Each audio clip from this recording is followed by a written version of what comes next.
imagine TV is relevant, particularly if you've got a national audience. If you're watching the AFL Grand Final, say you're a massive Mighty Hawks fan, and there are companies like Toyota that want to, hypothetically.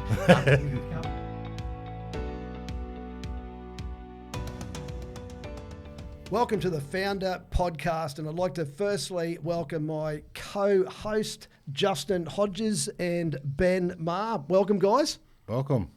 Alrighty, now today's special guest is Mark Hand, former Group Executive of the ANZ Group. Welcome to the show, mate. Thank you, great to be here. So we're going to kick off just right from the beginning. When you reflect back on your childhood, has there been any standout events or moments that you think have helped shape who you are today? Oh, undoubtedly. I mean, there's probably hundreds. You know, I think probably the first one that you go back to is, in my case, was my father. He was a bit of a hard ass, my father, and believed you do everything yourself. He used to have this saying, you can talk, but at some point it's time to hit someone. And his view was you try and negotiate your way through something, but every now and then just bulldoze your way through it. And, you know, when you're young and you think that your father's telling you should get into fights all the time, you kind of look back now and say it's probably not the best advice I ever had, but I kind of understood where he came from. I think he had an underlying mistrust of people, and he thought you give everyone a chance, but one chance only. I think I noticed old Hodjo here is having a bit of a smile. I like that. I was probably the same advice I got. Hit first, ask questions later. I think obviously, Mark, you would have faced a lot of challenges. Obviously, in your time, how did you get through those challenging times? Yeah, I think some of the challenges that I sort of look at. You look back, and I've explained my life story to some friends that I've met later in life, and they sort of looked at me and said, geez, you did it quite tough, but I never thought it was tough. It was just what I knew growing up. So my father worked in the abattoirs and was retrenched in his late 40s and then never worked again. And my parents actually left home when I was 17, and they moved up to Queensland looking for work and never came back. And I just continued going to school. And my parents thought that I would leave school and get an apprenticeship. I stayed at school. I went to uni. I pushed trolleys and cleaned toilets at Safeway to put myself through uni, Woolworths now. Yep. And always had this, I guess, underlying desire to work hard and to get a different outcome. And I think indirectly where my parents end up in life is what drove me to get a different outcome to where they are. I've just put them in aged care in the last few weeks, and I've kind of reflected on this quite a bit. And you know, I think that's whatever they gave me an underlying determination to get somewhere, to make something, and think, you know, you're only here once, you've got to do something with it. And I think that's kind of an innate sense that I've always had. Yeah, do you think when you do reflect back, like on your career with ANZ, say in particular, just from a professional standpoint, how have you found, what was the biggest challenges that you faced in your banking career? In the early days, it was a lot about the family you came from and who you were, and because I didn't come from a family of money or influence, and so you had to work pretty hard for everything that you got. So you had to stand out in different ways, and to me, you stood out by just working really hard and getting great results.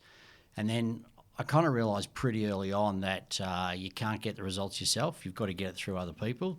When you come from team environments, doesn't matter how good your star is, you need everybody working in the same direction. And I think I realised the power of having a team on the same page, pushing the same direction, trying to get the same outcomes as you. So I spent a lot of time building the team, developing the team, having open conversations about where we're trying to get to, what are the challenges, how we're going to face into those. And I think as I realised that early, that helped me be successful. When I ultimately left ANZ, I wrote a post which is still on LinkedIn about why I left, and you know, I talked about the things that were achieved in my time there, but quite frankly, I didn't achieve any of them. My people did them all. I just happened to be there creating the space for them to do that, and that's kind of generally how I felt when I left. I never wrote a single home loan in my time at ANZ, but we had 300 billion of them on the books. So someone must have done it. It wasn't me.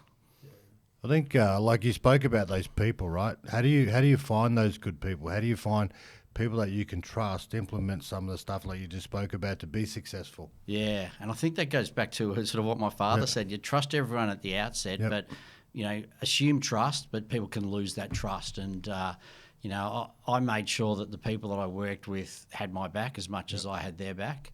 I empower people a lot. So in my view is I will give them the context of what they need to achieve. I won't tell them how to do it, but then I get out of their way and I help them break down the barriers that might get in their way. And that's where I spent my time largely.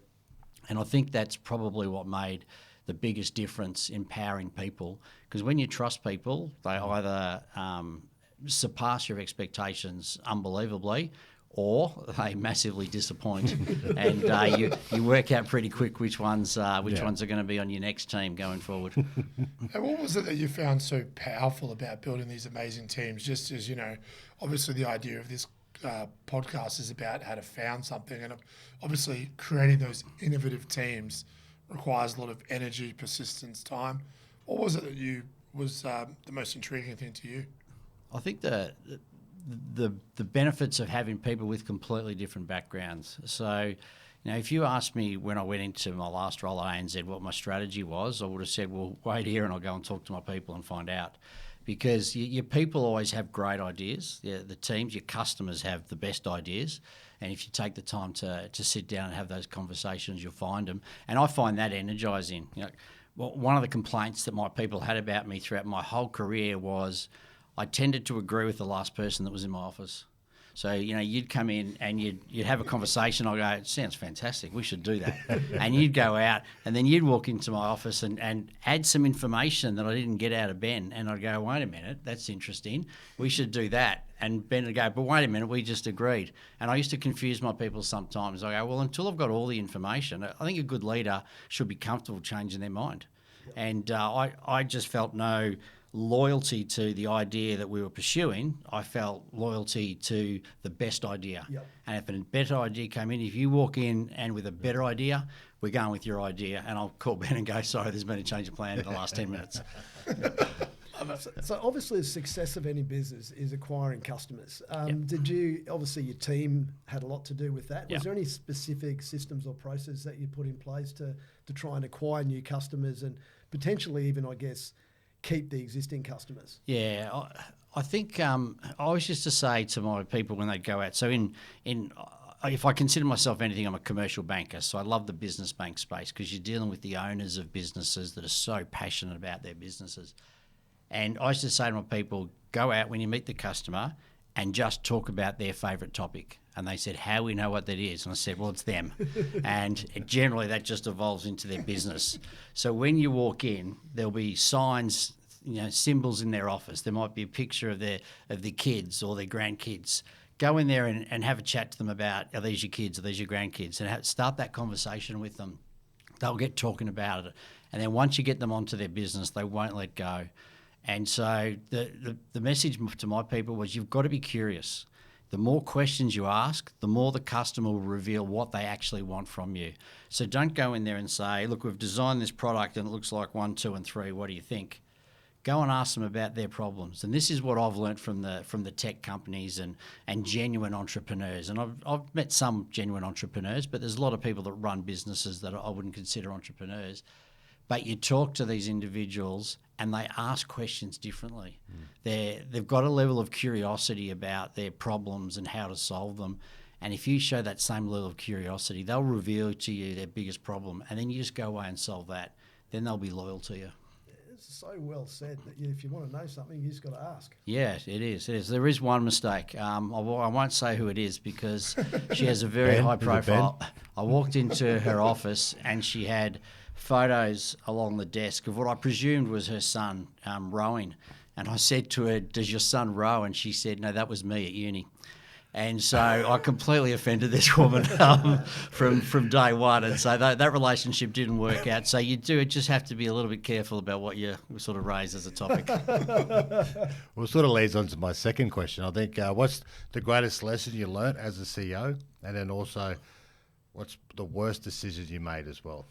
Yeah, they're hard questions because you do learn a lot of lessons along the way. So lots of mistakes, and those mistakes are probably more often made when you're under pressure, under time commitments. So I used to work. I used to work between Christmas and New Year every year because I always thought it'd be a nice quiet time to do some thinking and get some things done, but it never is. One year there's an earthquake in Christchurch, then there's the floods in Queensland, and then there's bushfires, and then there's a customer that's got a $300 million deal that they needed closed by 31st of December. They forgot to tell you pre-Christmas. And so there was always something that came up, so you never got that. But a couple of those times, I remember looking at the floods in Queensland saying, it doesn't look that bad. It was horrific. And, you know, things that you forget under pressure. So our branches are swept away in some cases. We had staff and customers whose houses were swept away, and we'd put out a package and said to them, just go to the nearby branch and we'll help you withdraw money from your account. Of course, they haven't got wallets or passports or credit cards because it's all been washed away, no phone or anything. And so they'd turn up to the branches and we wouldn't know how to give them money because we don't know who they are. Yeah. And we kind of realised that, you know, things that are designed in isolation without engaging emergency services or people that are out, aid organisations that are out there actually helping, they would have known that and told us that from day one. But we designed what we thought was a great package, very quickly got it out there, and it was pointless. So, you know, taking the time to listen and engage people that know more about that situation than you do. Just because you're in a big position in a big organisation, you just don't have all the facts that you need. I think that's pretty important. I think that was a mistake because, and I think it's a big one because it frustrated some customers that were already going through a difficult time, and you know, it mightn't have been a lot of money. We ended up just giving them $1,000 and saying, "Oh, we know who you are, but here's $1,000. Go and buy some clothes. Go get a hotel. Whatever you need to do." To do that, and that was a better outcome, but it was a learning for us, I think.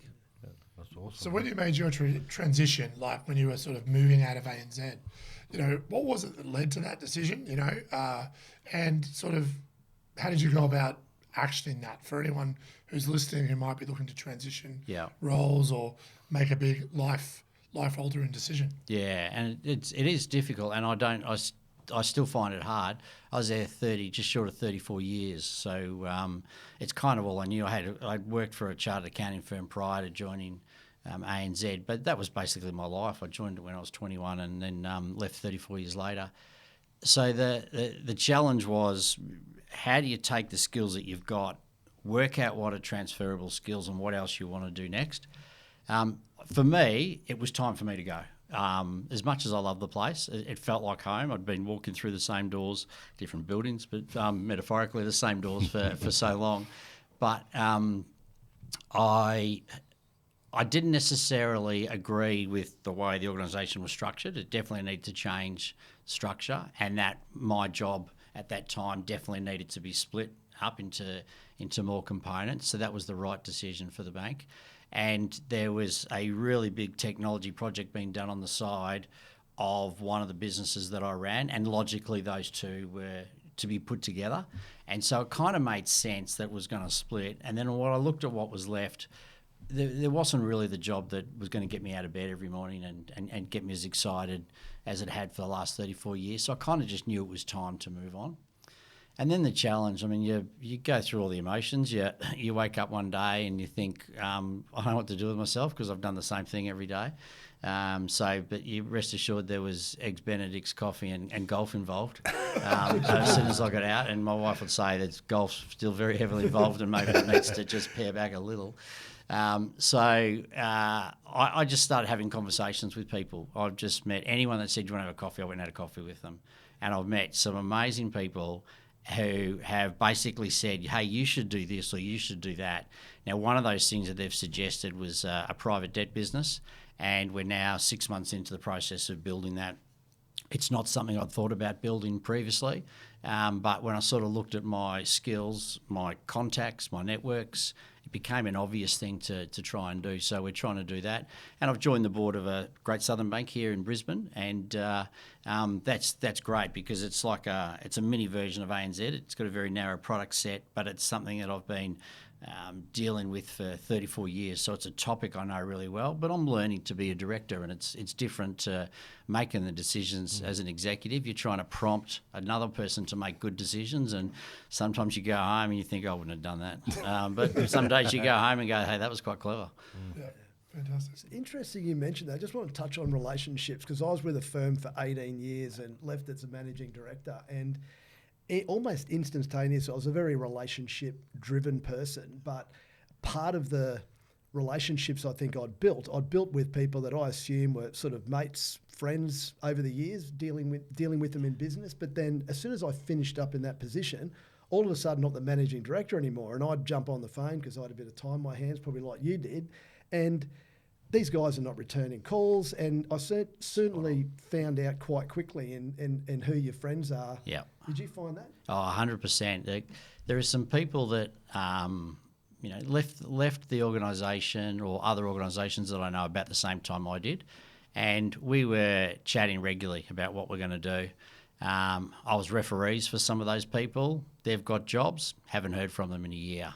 And I kind of look back and think that's interesting that they're all over you when they need your help, but then suddenly they haven't even bothered to see how you're going, Because if you looked at my LinkedIn, I haven't been working for a couple of years. It's not quite true, but you'd think someone would have just gone, I wonder what Mark's doing every now and then. And there are plenty that have done that. There are plenty that ring me constantly to see how I'm going, who they can introduce me to. And, I've got a core group of mates who are pretty successful, and they go out of their way to introduce me to different people every couple of weeks, and it's been really helpful. But you absolutely do.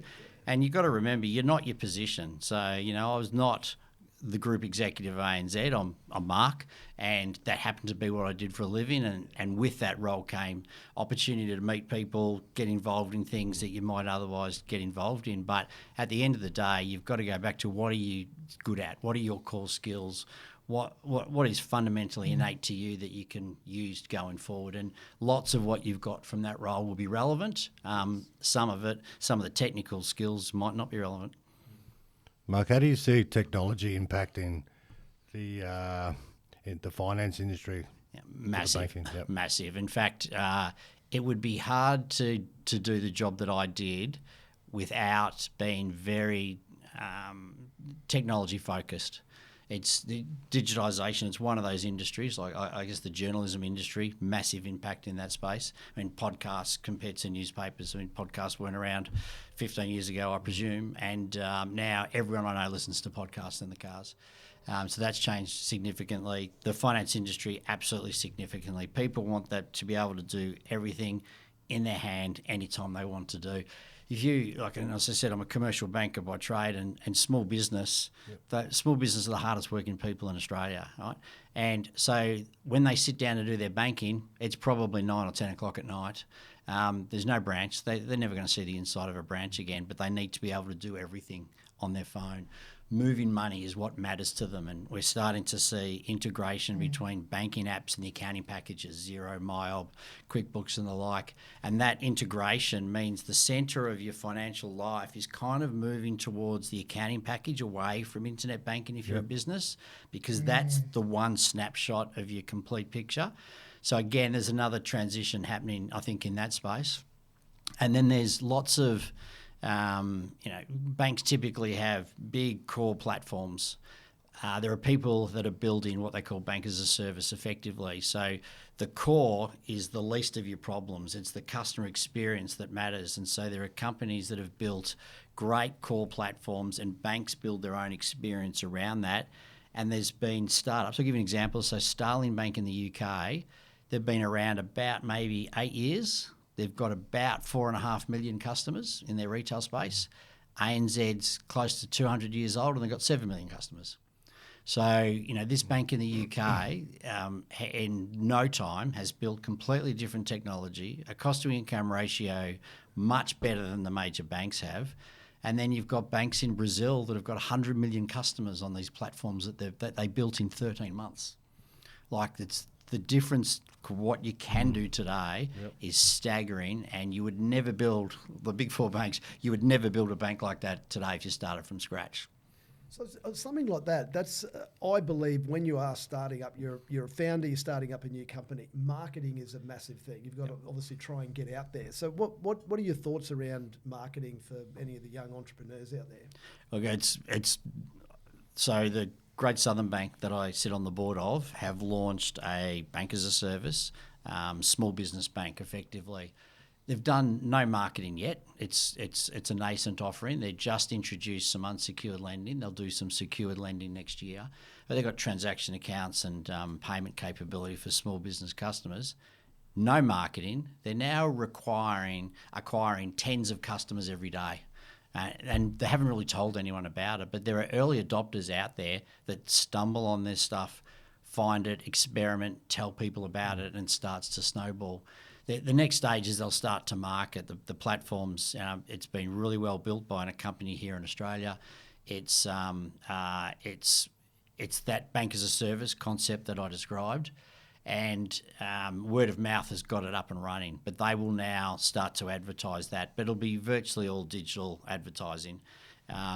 I imagine TV is relevant, particularly if you've got a national audience. If you're watching the AFL Grand Final, say you're a massive Mighty Hawks fan, and there are companies like Toyota that want to, hypothetically, companies that need that national audience. But some of these fintechs don't need that national audience. They've just got to be much smarter and focused in the way they get to their customers. And I'll never see an ad for certain companies. My wife sits next to me on the couch, and she gets pushed notifications about different companies that I would never see that appear on my phone. It's way smarter than it used to be, and I imagine it's more cost effective than it ever been. What about during your ANZ career? What would your team, was there one really standout marketing tool or campaign that you guys did that changed the world? There was changed the world, maybe. So they've started advertising again. I've noticed the Falcon, which is the security on your phone, on your transaction, your credit card in particular. But a former CEO of the Australian business launched. We had this technology which is it helped monitor transactional behaviour and looked for anomalies and flagged them as frauds if need be. And the tool was Falcon. And as I understand it, every bank had this tool. But ANZ chose to advertise the fact that they had this Falcon looking out for you, and the ad had a Falcon landing on people's shoulders and keeping their eye out. And it was incredibly effective, but every bank had exactly the same thing. And I always looked at that and thought, no one knows that every bank does, but now ANZ had this proof point. They've got this extra security that no one else has, which was absolutely not true. And I always think the way they grabbed it, framed it, and made it relevant to people. And I notice it's back on TV now, and this is after 15 years. They're advertising the Falcon again, which is helping with security. But every bank's got either that or something similar that's operating. But they're just spruiking it, which I think is quite clever. Yep. The other one I always thought was good was, we used to sponsor the Ladies Masters Golf on the Gold Coast, and women's sport was so cheap compared to what you paid for men's sport, and it got such good coverage. And I think now I sit down and watch golf on TV, and I'll watch the women's golf because they swing it a bit slow. You can actually see what they're doing, and they're deadly accurate. They're straight down the middle every time. It's a great game to watch. But it's on TV all weekend. Every bloke I know that plays golf watches women's golf as well. But if we wanted to sponsor that, it would be a fraction of the cost of sponsoring men's golf.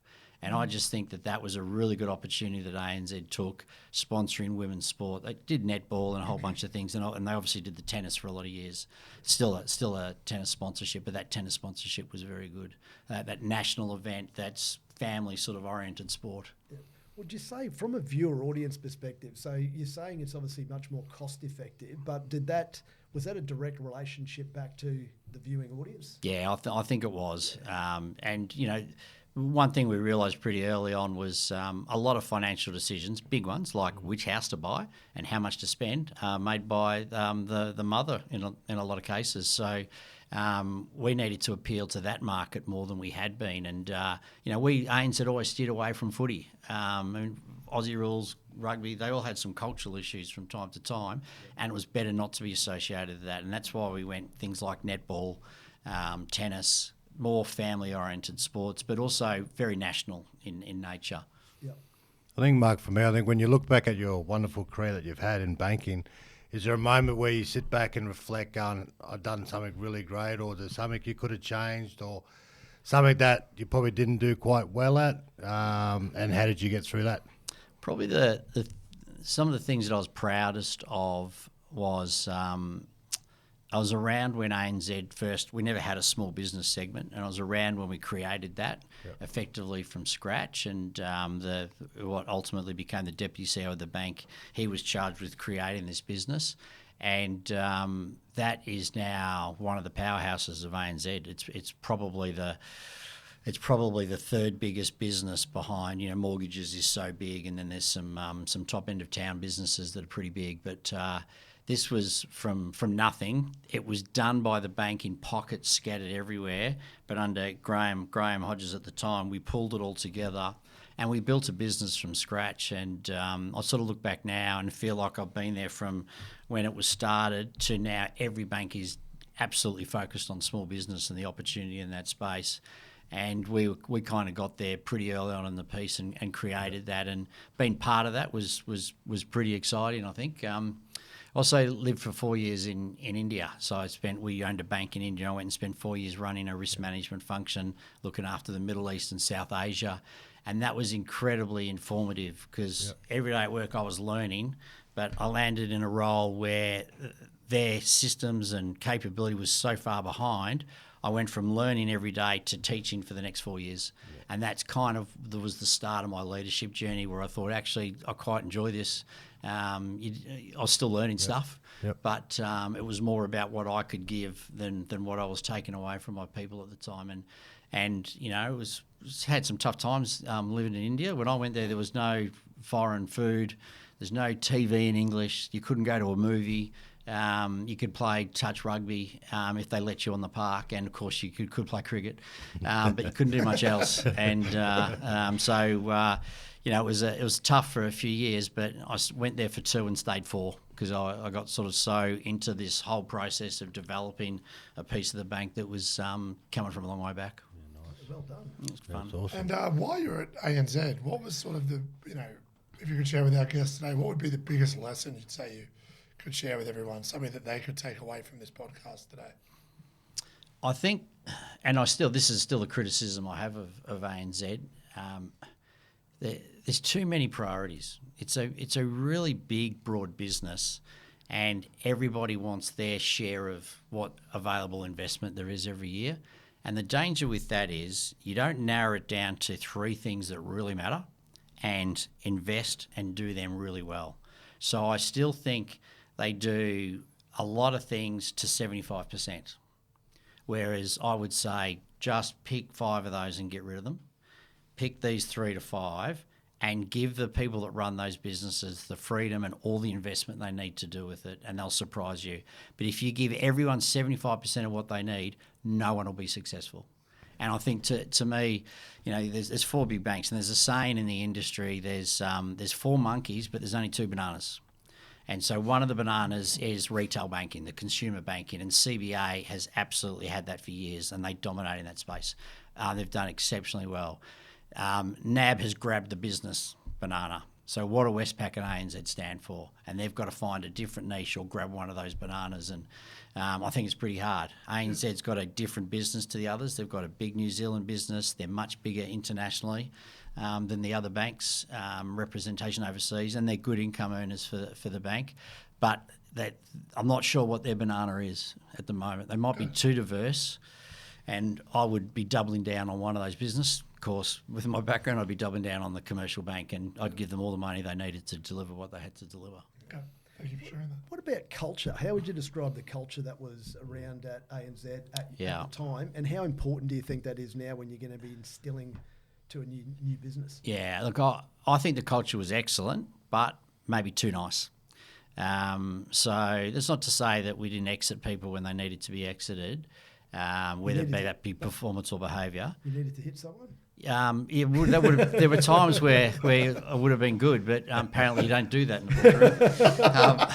But there's, we understand from, I've not worked in these organisations, but we understand that CBA is really good at execution. When they decide what they're going to do, they go, they get really focused and they do it really well. NAB from the outside has a tougher execution edge, I think, than what I experienced at ANZ. ANZ, on my reflection on leaving, maybe we were too nice. And we tolerated delays in getting things done that we shouldn't have tolerated. But it has always had really great staff engagement. It was, I can honestly say, I had maybe one or two bad days in 34 years. There was just, it was really easy to go to work there. The people, there's so many good people in the place, so many smart people in the place but maybe they needed to just get a bit more mongrel in them. That's a big accolade. Yeah. Well, that brings us to the end of the standard questions here. Now, Benny, Hodjo, have you got anything to add before we kick into the quickfire questions? No, not really. I just think, probably for me, I'm really big on giving advice to people, especially where you sit back and you've had a wonderful, like I said, full career where, what's some piece of advice you'd give to young people who are sort of trying to test themselves? They might find a bit of boundaries, or things might get a little bit too hard. And I'm sure you would have been through that yourself. It's a real testament to you, pushing trolleys to get to where you want to get to today. And a lot of people probably wouldn't do that. No, that's right. And I think there's sort of the part of the philosophy that I always had was it's okay to say you don't know. You don't look stupid if you don't know. And I remember in the early days, one of the first times I went to the board, I was sweating, I'm nervous, and I think everyone should be a little bit scared of the board. And I was probably too scared. And I got asked a question, and I didn't know the answer. And I just said, look, good question, I don't know, but I'll get back to you in the next 24 hours. And I walked away thinking that was okay. And one of the senior guys pulled me aside and said, you look weak. I go, why? And they go, because you don't know the answer. I go, but I don't know the answer. And they go, well, bluff. I said, I'm not going to bluff to the board because people ask questions when they already know the answer. They probably know the answer, and if I bluff, I'm going to get caught out. And I went back in 24 hours and gave the director that asked the question the answer, and the director said, good on you. Not many people would say they don't know. Well done. And that to me was, well, that is the right thing to do. Yep. And I always say to people, if I ask you a question, if you knew the answer, you'd probably be my boss. Yep. So if I'm asking you a question and you need to go and find it, don't bluff me. Just say you need 24 hours or 48 hours, or you've got to do a piece of work. You might need 6 weeks to go and find it out.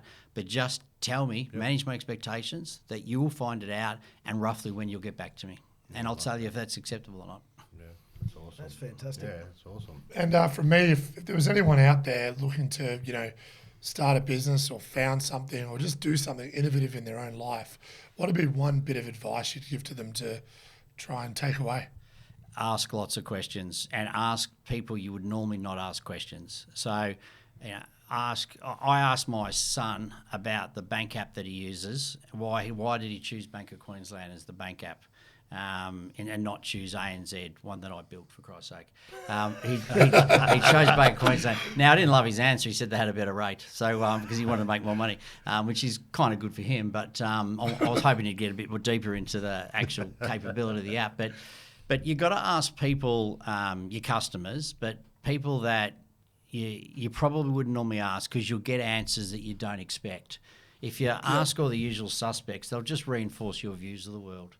I was touching on it before, but tech companies are really good at asking the right question. And I think, we're taught to be curious in a certain way. We ask questions a certain way. We're kind of getting the answers that we want. Yeah. But people that don't have background in what you're doing, completely different field, will say something and I'll sit there and go, why the hell does Ben think that? And then I want to, how did you get to that conclusion, Sometimes you listen to talkback on the radio and you get caller after caller, and each one that comes in has got a completely opposite view. And you go, how can you? There's no common ground. They're polar apart. But that's the beauty of it. You'll get to a better answer by having your views challenged.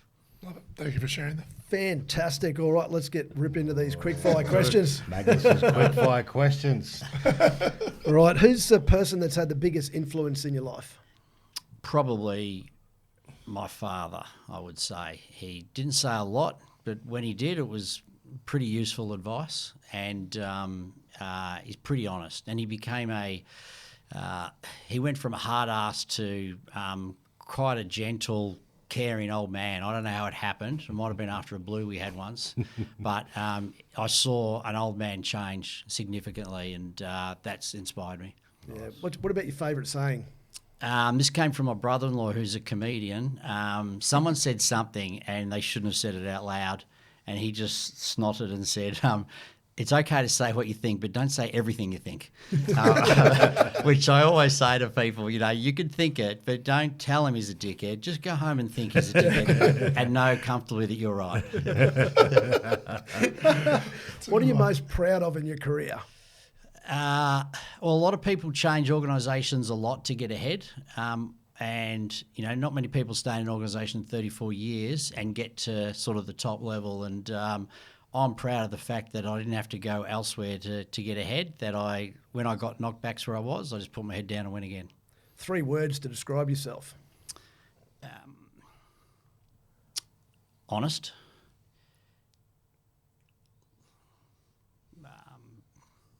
I'd say funny.